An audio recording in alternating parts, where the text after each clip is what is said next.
अगस्त के महीने का जो इनफ्लो डेटा आया हुआ है, म्यूचुअल फंड का जो इनफ्लो का डेटा है, स्पेशली अगर देखा जाए तो यहाँ पे सेक्टर और थीमेटिक्स फंड में करीबन 58 से 59% का गिरावट देखने को मिला है।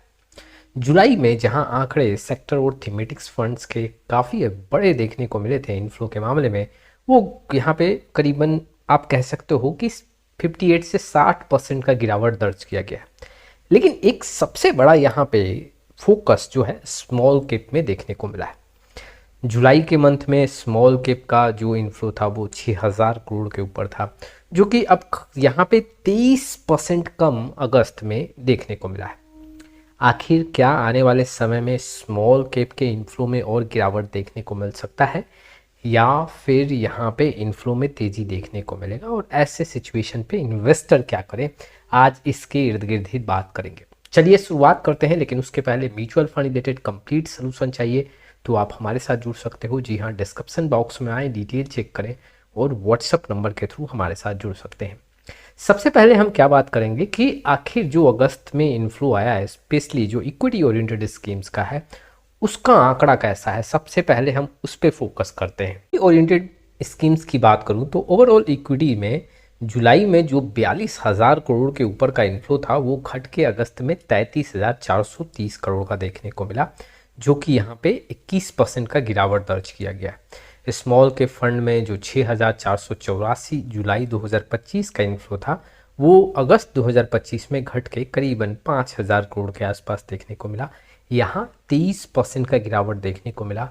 मिड कैप में अगर हम देखें तो अगस्त में यहाँ पे आंकड़े बढ़े हैं, 2 से 3% का यहाँ पे पॉजिटिव आंकड़ा देखने को मिला है। लार्ज कैप फंड में सबसे ज़्यादा यहाँ पे पॉजिटिव आंकड़ा देखने को मिला है।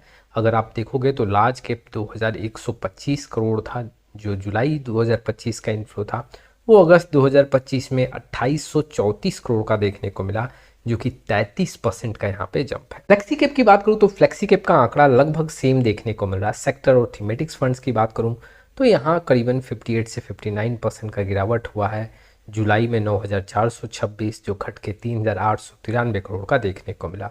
ईएलएसएस में देखोगे तो गिरावट यहाँ पे जो कि आप 368 करोड़ का नेगेटिव नेट इन्फ्लो देखने को मिल रहा है, वो यहाँ पे अगस्त 2025 में 59 यहाँ पे देखने को मिला। पॉजिटिव ये आंकड़ा, कुल मिला के यहाँ पे आंकड़े तो पॉजिटिव है, लेकिन ओवरऑल देखोगे तो अगर 3 या 4 महीने का आंकड़ा देखोगे तो इससे मिलता जुलता ही आंकड़ा देखने को मिल रहा है। वैसे ही focused value contra dividend yield में आंकड़ों में 28% का गिरावट देखने को मिला है। लेकिन आज जो हम बात कर रहे हैं कि स्मॉल कैप में जो ये 23% का गिरावट है, क्या आने वाले समय में इस गिरावट और ज़्यादा देखने को मिलेगा, क्या यहाँ पे इनफ्लो में और कमी देखने को मिलेगा, और म्यूचुअल फंड इन्वेस्टर को यहाँ पे क्या करना चाहिए, इसके बारे में हम बात करेंगे। देखो, सबसे पहले ये भी समझना पड़ेगा कि म्यूचुअल फंड के एनएवी में गिरावट नहीं हुआ है। कई ऐसे इन्वेस्टर बोलते हैं कि अगर इनफ्लो में कमी हुआ तो कहीं क्या एनएवी में गिरावट नहीं हुआ है, इनफ्लो में कमी देखने को मिला है। अगर आप नोटिस करोगे तो एसआईपी इनफ्लो जो है वो आपको ज्यों का त्यों देखने को मिला है। जब ओवरऑल इनफ्लो में कमी देखने को मिलता है तो इसका सीधा जो नज़रिया आप देख सकते हैं कि लमसम के मामले में इनफ्लो में कमी देखने को मिला है। अगस्त के महीने में लमसम इन्वेस्टमेंट कम हुआ है कंपेयर टू जुलाई, जो कि जुलाई में 6,000 करोड़ के ऊपर का आंकड़ा था, वो घट के करीबन 5,000 करोड़ के आसपास देखने को मिल रहा है। स्मॉल कैप की बात कर रहा हूँ। इसका सबसे बड़ा रीज़न क्या है कि आखिर स्मॉल कैप में कमी हमें क्यों देखने को मिला इनफ्लो के मामले में। सबसे फर्स्ट कि स्मॉल कैप का जो डेटा देखोगे, कई ऐसे स्मॉल कैप के स्टॉक्स का वैल्यूएशन देखोगे, ओवरऑल अगर आप स्मॉल कैप 250 इंडेक्स का आंकड़ा देखोगे तो अभी भी वैल्यूएशन काफ़ी हाई है। और देखो, वैल्यूएशन हाई जब है तो एग्जैक्टली वहाँ पे कुछ बिकवाली देखने को मिलेगा। दूसरा जो मैं आंकड़ा आपके सामने रखूँ, देखो प्रॉफिट बुकिंग भी यहाँ पे अगस्त के मंथ में काफ़ी चला है। Specially small cap mutual fund की बात करूँ तो प्रॉफिट बुकिंग के चलते भी यहाँ पे इनफ्लो में कमी देखने को मिला है। यहाँ पे ऐसा नहीं है कि आउटफ्लो काफ़ी बड़ा है, आउटफ्लो में कोई यहाँ पे चेंजेस देखने को नहीं मिला है, पैसा कम लगा है। कुल मिला के अगर आप देखोगे तो प्रॉफिट बुकिंग जो हुआ है उसके चलते भी यहाँ पे इनफ्लो का डेटा कम देखने को मिला है। तो रिस्क परसेंटेज भी यहाँ काफ़ी बढ़ता हुआ देखने को मिला है।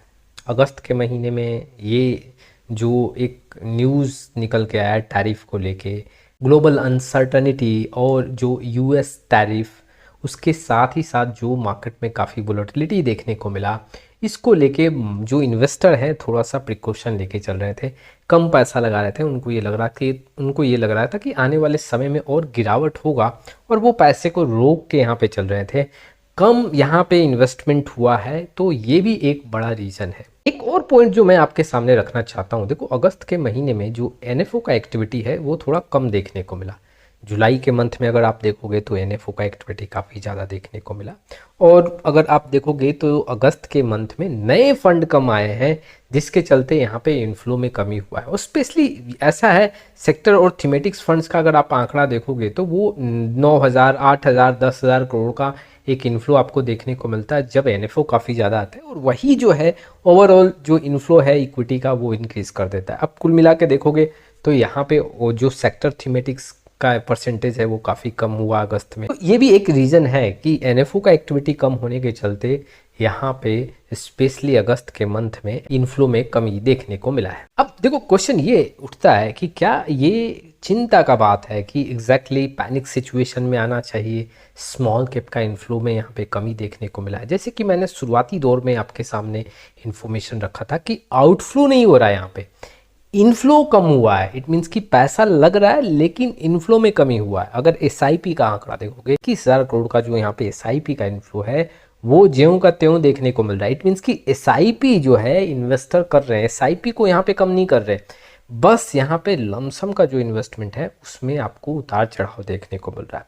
देखो एक बात और अगर आप नोटिस करोगे तो मार्केट के जो मूव होते हैं उसके चलते भी इनफ्लो में आपको चेंजेस देखने को मिलता है। और मार्केट का अपॉर्चुनिटी अगर देखो इन्वेस्टर के सामने अगस्त के मंथ में मार्केट का कोई अपॉर्चुनिटी नहीं देखने को मिला, तो इसीलिए वहाँ पे पैसा भी कम लगा और इनफ्लो में कमी देखने को मिला है। और इसका मतलब ये नहीं है कि इन्वेस्टर यहाँ पे पैसा नहीं डाल रहे हैं, लगातार पैसा डाल रहे हैं। एसआईपी का इनफ्लो आप देख सकते हो, बस लमसम का कमी हुआ है। अब आगे क्या होगा, पिक्चर क्या है? जी हाँ, स्पेशली स्मॉल कैप का आपको कैसा मूवमेंट देखने को मिल सकता है। देखो अब सितंबर से फेस्टिवल स्टार्ट होने वाला है, और अगर मैं पिछले 3 साल 4 साल का डेटा देखूं तो कई बार देखने को मिलता है कि जैसे जैसे फेस्टिवल्स आते हैं यहाँ पे इनफ्लो में थोड़ा चेंजेस देखने को मिलता है। स्पेशली जो है स्मॉल कैप मिड कैप का इनफ्लो यहाँ पे ऊपर की ओर मूव करता है। इट मीन्स कि अब यहाँ पे ज़्यादा पैसा लगना स्टार्ट हो सकता है।